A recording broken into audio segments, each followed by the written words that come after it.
At this hour, the U.S. House is considering whether to impeach the Department of Homeland Security Secretary Alejandro Mayorkas over his handling of the southern border. And Secretary Mayorkas would be the second cabinet official in U.S. history to be impeached by the House. Our Washington correspondent Brendan Scanlon, he's live on Capitol Hill. Brendan, even if the House votes to impeach, the Senate has the final say on the fate of Mayorkas. Is that correct?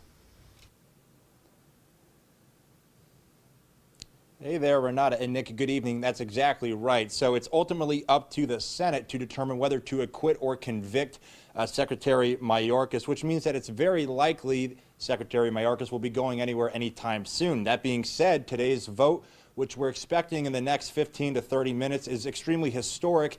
If impeached, Mayorkas would be the first in 150 years, the first cabinet secretary to be impeached in 150 years. Republicans say Mayorkas' willful and systemic refusal to comply with the law and breach of public trust amounts to the impeachable offenses of high crimes and misdemeanors.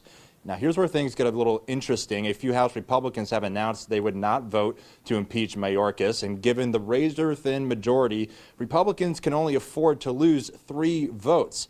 Now, voting, as I said, is just about to get underway, so we have yet to see if enough Republicans will vote to impeach. We heard from one Republican who does plan to do so, and we also caught up with Pennsylvania Senator Bob Casey to hear his thoughts on this as well. And I'm a Marine, and if you're going to secure a perimeter, in this case our border, you need to know who's coming through the gates. And people come through the gates, but you got to know who, when, how. And Secretary Mayorkas, unfortunately, has failed at every level. I think their time would be better served this week, working with us to pass a real significant investment in border security. Renata and Nick will be keeping a very close eye as these votes start to come in momentarily. You can find the very latest developments up on our website, WENY.com. For now, reporting live on Capitol Hill for WENY News, I'm Brendan Scanlon. Renata and Nick, back to you.